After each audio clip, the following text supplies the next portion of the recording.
Chegou o momento, família, que vocês estavam esperando. Aquela batalha entre o Makoto e a Hibiki que chegou de uma forma inusitada, né? Aquele treinamento dos dois, uma coisa que muita gente já estava esperando. O momento em que o Makoto mostraria o poder para a Hibiki e a Hibiki também poderia mostrar, né, a verdade de poderes para o Makoto.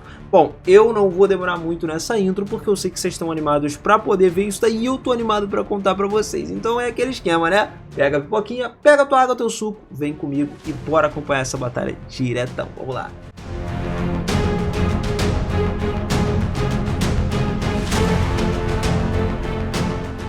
Fala, seus otakus, beleza? Eu sou o Miras e sejam muito bem-vindos a mais um videozão aqui no canal. E olha só, família, algum momento depois do nosso querido Makoto e da Hibiki encontrarem lá com o Waterfall, né, o dragão que renasceu novo, que a gente falou, né, continuando os últimos vídeos, aí chegamos no momento em que a Hibiki montou nesse dragão aí e retornou para a capital junto com o Makoto, cortando os céus com aquela criatura gigantesca sobrevoando o horizonte todo. Era uma visão incrível, rapidinho chamou a atenção de todos os habitantes da cidade, que ficaram surpresos e apreensivos com a presença de uma estrutura colossal de um dragão, mas depois eles se acalmaram quando reconheceram que a Hibiki estava em cima desse dragão. O choque deu lugar a vários aplausos, mano, muita gente calorosa ali, exultante, que começou a saudar a heroína, obviamente. O Makoto, por sua vez, ele observou isso tudo aí, meio que todo mundo se espalhando ao redor, aquele tumulto e tal, imaginando que a situação de alguma forma tivesse ligada a Mio, já que a ajuda de Hostguard ainda não tinha chegado.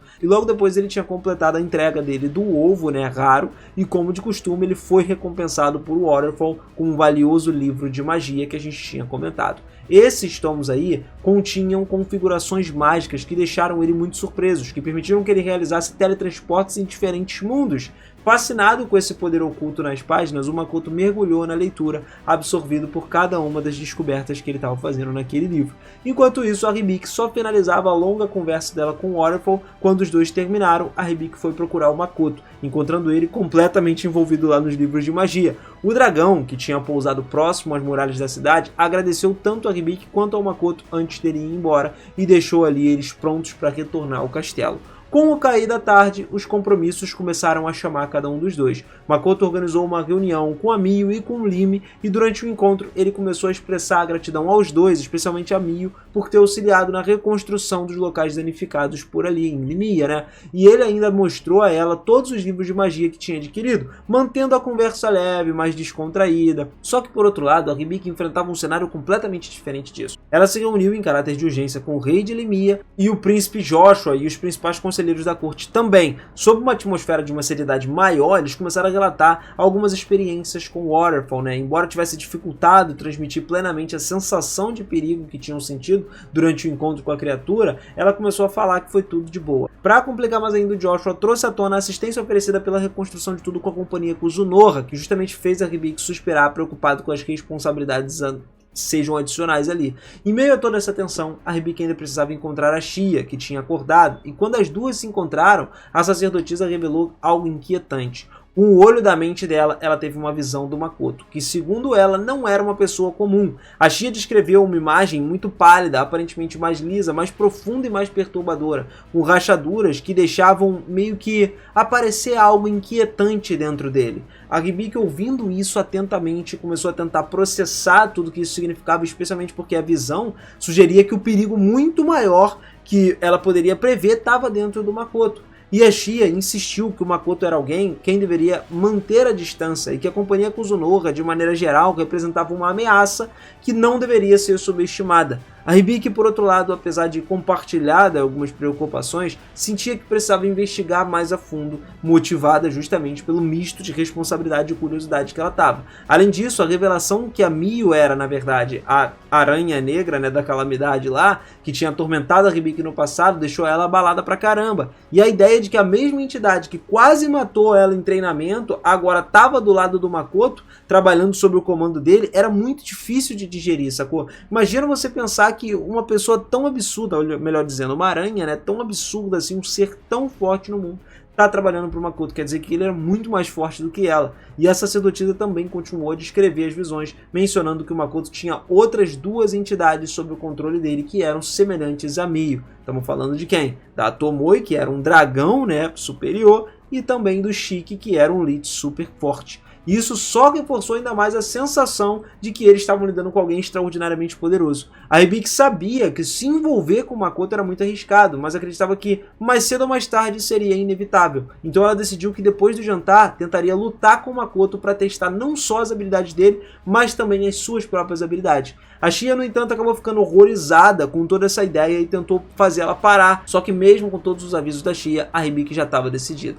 Ela sabia que enfrentaria um perigo imenso, talvez maior do que qualquer coisa que ela já tivesse experimentado, mas sentia que essa era uma oportunidade perfeita de se conhecer melhor e de medir a sua própria força. Com um sorriso determinado, a Hibiki agradeceu a Shia pela sua preocupação, mas estava absoluta com o plano. O jantar com a companhia Kuzunoha foi só o começo de um confronto. Ela sabia que o inevitável, mais cedo ou mais tarde no futuro, seria uma coisa absurda. E depois do jantar, né, já pulando isso tudo, onde nada de especial aconteceu, por isso que a gente não vai falar muito aqui também, o Makoto e a Hibiki se prepararam para o confronto que prometia ser o confronto mais intenso da história.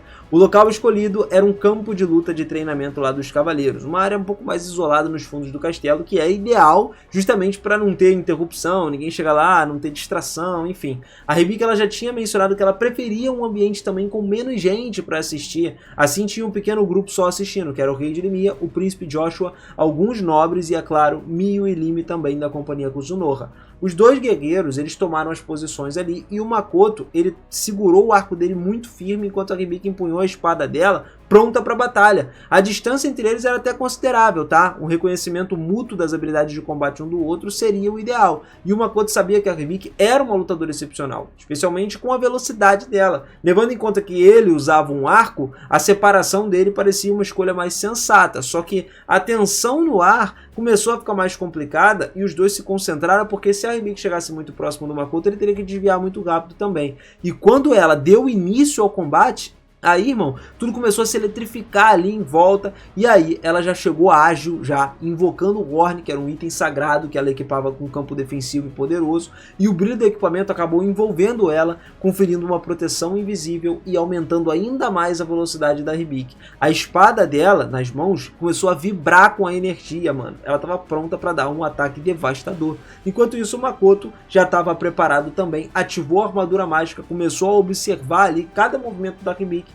e ele sabia que ele estava diante de um oponente capaz, e a mente dele estava repleta de pensamentos estratégicos. Então, desde as suas experiências anteriores lá no território da caça demoníaca, ele tinha desenvolvido uma compreensão mais aguçada sobre a sua própria força, sobre as suas próprias habilidades. Porque lembra, galera, o próprio Makoto, ele não sabe o tamanho, o nível de força e de habilidade que ele tem ainda, tá? E esse era o momento ideal para ele testar isso tudo, a oportunidade de medir as capacidades contra uma lutadora de alto nível como a Hibiki.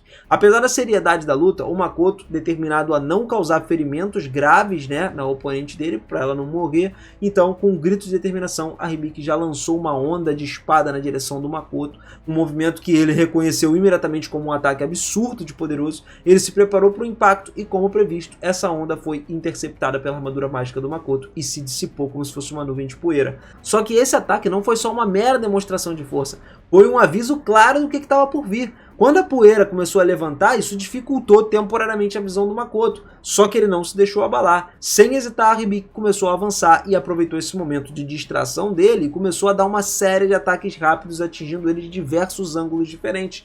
Cada golpe executado com precisão. O Makoto ele percebeu que ele estava tentando ali, meio que ela tentando encurtar a distância dele, colocando a agilidade da prova, e mesmo com a sua armadura mágica, ele sentia a pressão dos ataques. Ele se manteve firme, sabendo que até o momento todos os golpes já tinham sido parados pela armadura. Só que a verdadeira batalha estava só começando.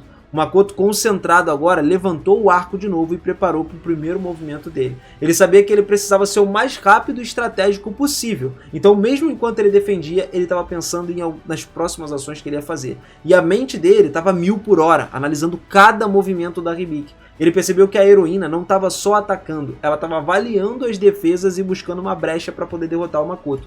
Então a Hibiki fez um movimento audacioso. Com o corpo ligeiramente curvado, uma determinação inabalável, ela acabou dando um golpe poderoso, absurdo na direção do Makoto.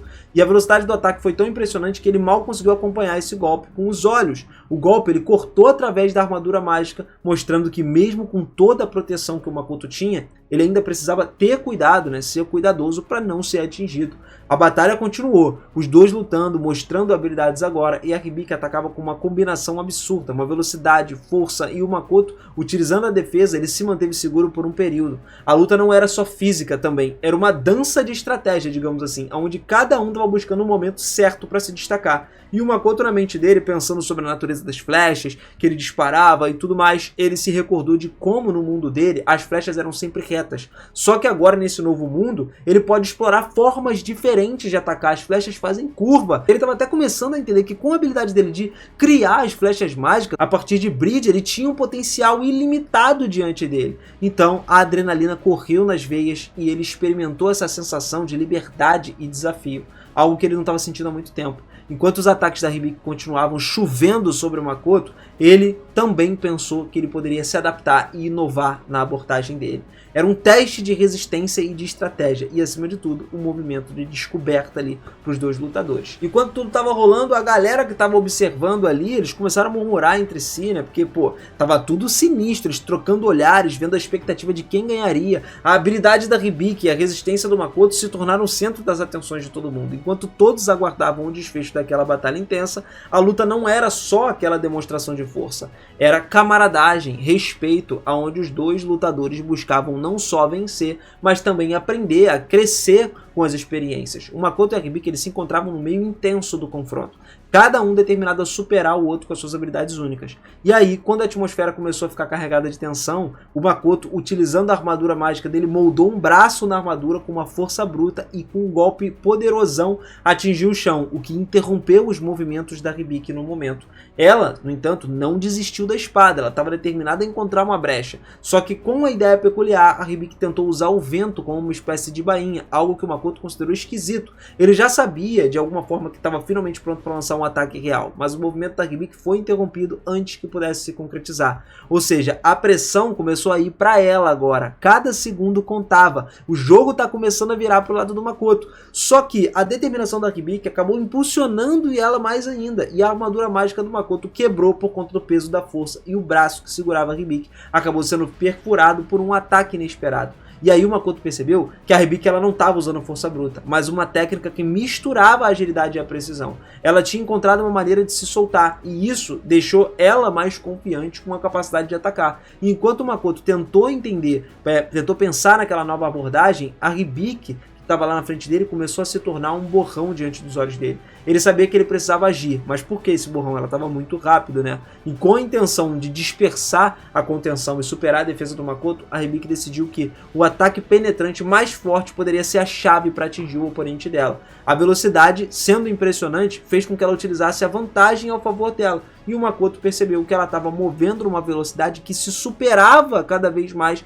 inclusive as próprias expectativas dele. Ele decidiu fechar os olhos dessa hora e só visualizar a figura dela na mente dele. Ele sabia que a precisão das flechas do Makoto era algo notável. Essa visão poderia ser a única chance que ele tinha de acertar ela. Enquanto isso, a Hibiki preparou a estratégia, pensando que mesmo se a flecha atingisse ela ainda teria que derrubar o Makoto assim que a flecha tocasse o corpo dela. Seria um negócio que os dois talvez conseguissem empatar a batalha. E aí, à medida que a Hibiki desapareceu no movimento rápido, a técnica de mistura de movimentos reais e as fintas desorientavam o Makoto, o que tornou difícil para ele prever aonde ela estaria. Mesmo que a velocidade fosse impressionante, ele conseguiu perceber que ele precisava manter a calma e a concentração para lidar com ela. O Makoto, quando abriu os olhos de novo, ele sentiu que a armadura mágica tinha sido destruída, só que ele estava com mais determinação possível a encontrar a Hibiki. Ele ajustou a mira e lançou a flecha na direção. Pá! Ele imaginou onde ela estaria, e aí quando essa flecha cortou o ar, pela surpresa, atingiu o ombro direito da Hibiki. Aliás, esse lado aqui, né?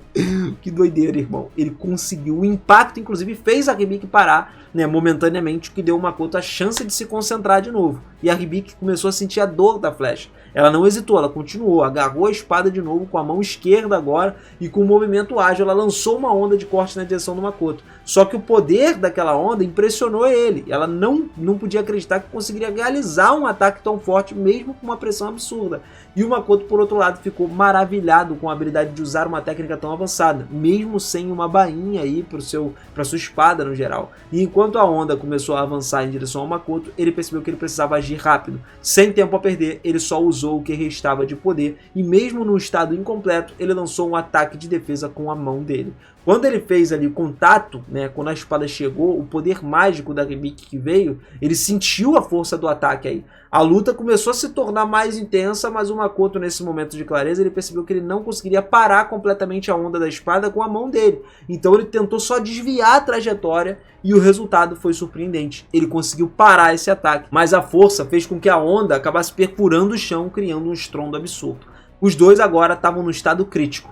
O Makoto, com sangue escorrendo na mão dele por conta desse ataque, sabia que ele já tinha chegado no limite, e aí ele levantou a mão ali, reconhecendo a vitória da Hibiki, e declarou que estava se rendendo. Mas a Hibiki estava percebendo a condição dela também e concordou que na verdade não era uma vitória dela, era um empate. A luta foi muito intensa, só que os dois acabaram saindo com feridas e lições mais do que valiosas ali. Enquanto o Makoto pensou sobre toda a batalha, ele se deu conta que, mesmo que ele não tenha alcançado a sua meta inicial de derrota, né, ele tinha conseguido avançar nas suas habilidades e compreender tudo que estava rolando no combate. A mente dele já estava agitada com as possibilidades que surgiram daquela luta. A Mio, por exemplo, que tinha assistido tudo, já estava satisfeita com o resultado disso. Só que o olhar dela ainda estava mais voltado para a Hibiki do que para o Makoto. Ela percebeu que, apesar da rivalidade, tinha algo a mais na luta, algo que unia os dois em um respeito mútuo.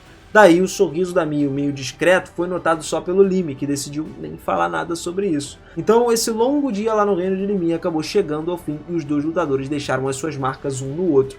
O clima da competição começou a se transformar num sentimento de camaradagem. Os dois sabiam que ainda tinha muito a aprender um com o outro em todas as futuras batalhas que eles tivessem, né? Mas detalhe, galera, no meu ver, Makoto vitorioso, né? Porque assim, o que é uma flecha atravessada no teu ombro em comparação com um corte na mão? Agora eu quero saber a sua opinião. Quem você acha que ganhou essa parada? Eu acredito que a maioria de vocês vai comigo, né? Makoto levou a vitória porque uma flechada deve doer mais do que um simples corte na mão, apesar do ataque da Hibiki ainda assim ser muito forte. Mas o Makoto teve um acerto que, digamos, que seja mais crítico. Se ele quisesse acertar a cabeça ou o coração dela, ele poderia ter feito isso. E simplesmente acabaria com ela naquele momento.